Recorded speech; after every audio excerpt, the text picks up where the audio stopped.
Assalamualaikum warahmatullahi wabarakatuh.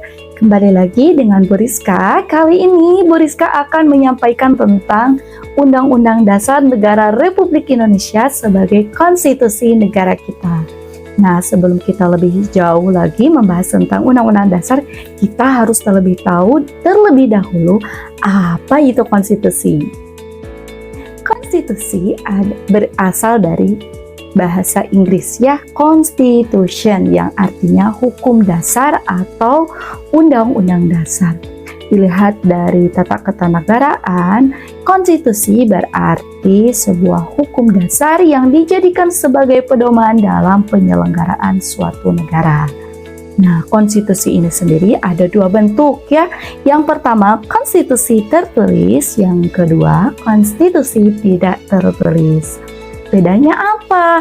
Kalau konstitusi tertulis itu ada sejarah wujud fisiknya gitu ya, jadi bisa dibaca oleh siapapun, kapanpun, dimanapun. Tetapi kalau konstitusi tidak tertulis, yaitu konstitusi yang dilaksanakan, aturannya dilaksanakan, tetapi tidak ada secara wujud fisiknya, secara tertulisnya, begitu ya. Nah, kalau konstitusi negara kita, apa ya? Ada yang tahu? Ya, konstitusi negara kita adalah Undang-Undang Dasar Negara Republik Indonesia tahun 1945. Nah, bagaimana sih proses perumusan Undang-Undang Dasar sehingga dijadikan sebagai konstitusi negara kita? Tentunya hal tersebut tidak terlepas dari sejarah dari mulai pembentukan BPUPKI, kemudian ada Panitia 9 gitu ya. Nah, jadi BPUPKI sendiri itu melaksanakan sidang yang pertama pada tanggal 29 Mei sampai 1 Juni untuk membahas rumusan dasar negara.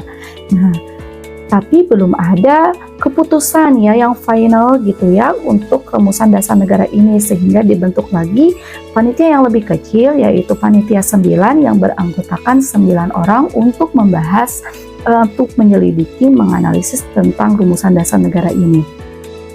Nah, Panitia 9 ini pada tanggal 22 Juni berhasil membuat rancangan preambul atau biasa yang kita kenal sebagai Piagam Jakarta, yang merupakan cikal bakal dari bagian pembukaan Undang-Undang Dasar. Di dalam Piagam Jakarta ini terdapat rumusan dasar negara ya. Nah, dari sanalah bagian pembukaan Undang-Undang Dasar itu.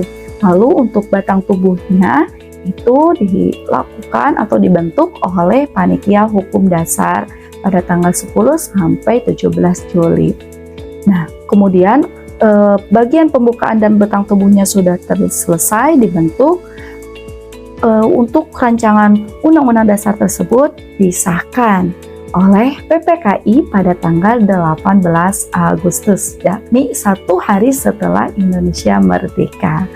Begitu ya untuk proses perumusan dan pengesahan Undang-Undang Dasar. Kemudian, ada yang tahu nggak sifat dari Undang-Undang Dasar ini apa? Ya, Undang-Undang Dasar ini memiliki dua sifat. Yang pertama, singkat. Yang kedua adalah supel atau luwes.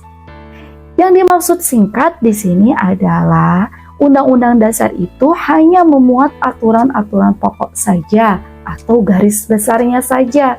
Adapun untuk peraturan yang lebih rinci, yang lebih lengkapnya lagi, itu diatur dalam peraturan perundang-undangan di bawahnya. Bisa dari di TAP MPR, atau dari undang-undang, atau Perpu. Bisa juga di peraturan pemerintah, bisa juga di peraturan daerah dan peraturan lainnya. Begitu. Nah, kalau dalam Undang-Undang Dasar itu hanya intinya saja, gitu ya. Kemudian yang kedua adalah supel atau luwes ya.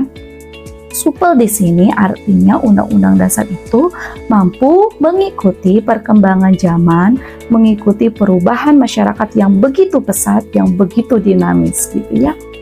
Nah, itulah sifat atau keunggulan dari Undang-Undang Dasar yang tidak dimiliki oleh peraturan-peraturan lain.